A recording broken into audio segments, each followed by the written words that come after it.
Hey, welcome to EPN. My name is Victor Lucas, and we bring you the latest in everything cool every single day, thanks in a large part to our pals at the VFS School of Game Design.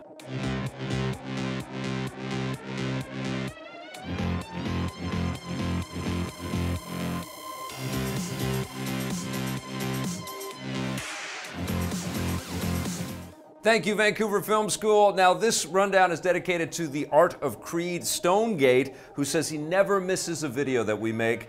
Thank you so much, the Art of Creed Stonegate. This rundown is all yours. A new Half-Life game will probably never get made, but we're getting a better idea of what could have been. Former Valve writer Marc Laidlaw, who co-wrote all of the Half-Life video games, has apparently revealed what would have happened in the unfinished game Half-Life 2 Episode 3. Writing on his blog, Laidlaw has published what appears to be a lengthy plot synopsis for the game, but has changed the character names and locations to make them slightly different but still easily identifiable. According to his synopsis, it looks like after the cliffhanger finale of Episode 2, the heroes Gordon Freeman and Alex Vance continued their fight against the alien Combine invaders by journeying to the fabled Borealis research ship, which was teased at the end of the last game. There, they find powerful new portal technology that the Combine plans to use against Earth, only to turn the tables and use it against them, with the plot building to another explosive finale that abruptly ends on a cliffhanger just like all the other games. The most interesting thing about the synopsis is that throughout the game, players would have encountered weird time and space anomalies created by the new portal technology, leading to paradoxical time loops, sudden changes in the environment, and doppelganger versions of yourself, which sounds pretty cool from a gameplay standpoint. All that portal technology would have also brought the Half-Life series closer to its spin-off Portal.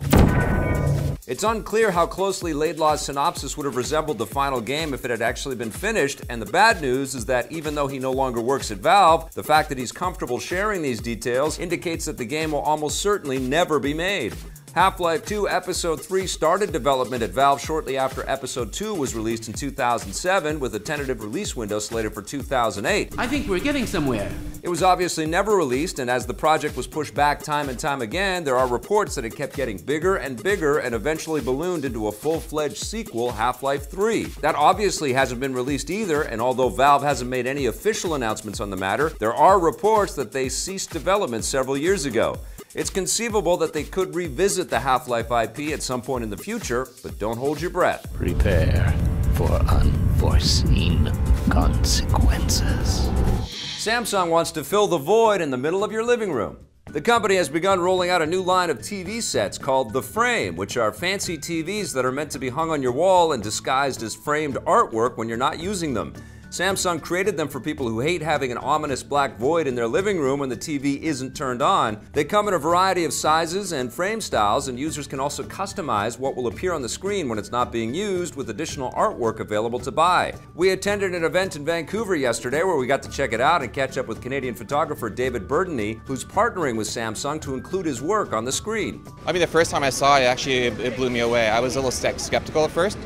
I'm used to seeing my pictures printed, and then when you see them on the screen, sometimes it can be a little disappointing, but the resolution was incredible, so I was actually pleasantly surprised. The Samsung Frame TV is also 4K and supports HDR, but it isn't cheap. It starts at $2,700 Canadian for the 55-inch model and is $3,700 for the 65-inch version. It looks like things might be looking up for the Xbox One. With the console lagging behind the PS4 ever since they launched back in 2013, the new and more powerful Xbox One X may be turning things around. Pre-orders for the special Day 1 Project Scorpio edition of the system went live on Sunday night, and Microsoft claims that more units have been pre-ordered in the first 5 days than any Xbox ever. They haven't said exactly how many units have been pre-ordered, and it's important to remember that these are just what's been pre-ordered so far, so there's no guarantee that the system will be able to maintain the same momentum going forward.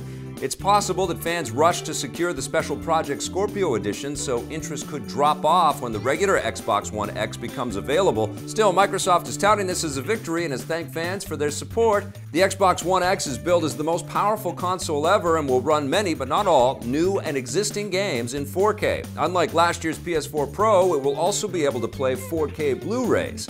It hits stores on November 7th.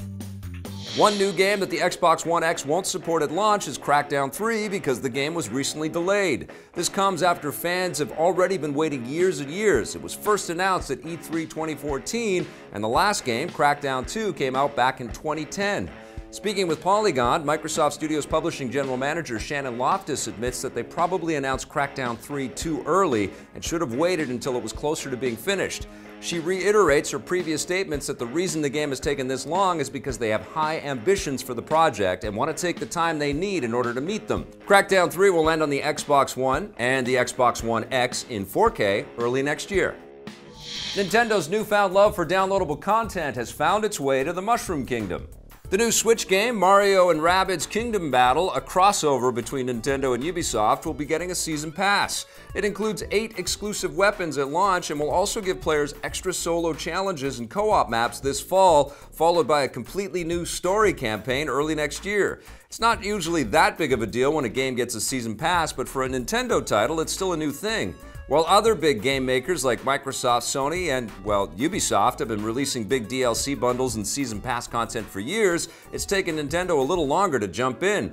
Their first big game to have a season pass is The Legend of Zelda Breath of the Wild, which is getting new story content this holiday season, and their other new games, ARMS and Splatoon 2, have been getting a steady stream of new characters, weapons, and environments. Nintendo expects that all their big games will be getting DLC going forward, so expect this to be a regular thing. Mario and Rabbids Kingdom Battle hits the Switch next week. You don't need a SNES Classic to relive a classic Super Nintendo game. Square Enix has announced that they're remaking the action RPG Secret of Mana, which was first released on the Super Nintendo in 1993. There have already been several straight-up ports of the original version of the game released on the Nintendo eShop and mobile devices, but this will be a complete remake from the ground up with new graphics and gameplay. The original Secret of Mana had a top-down perspective, and unlike Square's turn-based Final Fantasy series, it had real-time combat that gave it a faster pace than most JRPGs of the era. The new version hits the PC, PS4, and Vita, yes, the Vita, on February 15th. Rockstar Games has some sky-high ideas for how to keep players interested in Grand Theft Auto Online. The multiplayer component for GTA 5 will be getting the all-new Smuggler's Run update on Tuesday next week. It builds on the recent gun running update, giving players the ability to expand their smuggling empires into the skies with new aerial-based smuggling routes and missions. The update also includes new customizable aircraft, and you'll also be able to buy aircraft hangars to store them in. This is just the latest in a long line of big free updates for GTA Online. As they've stated many times before, Rockstar and their parent company Take-Two Interactive like to release a steady stream of new content for the game to keep players coming back. And it's paid off big time, with GTA 5 remaining on the top seller list even now that it's been out for almost 4 years. Rockstar plans to keep updating the game well into the future, and they haven't given any indication when they might slow down. Their next big game, Red Dead Redemption 2, will also have a robust multiplayer component when it rides into town next year. That concludes the rundown for today. To learn more about game design, visit our pals at VFS.edu. We'll be back again on Monday with a brand new episode for you. In the meantime, watch some of the other content we've been making, and if you dig it, hit subscribe, okay?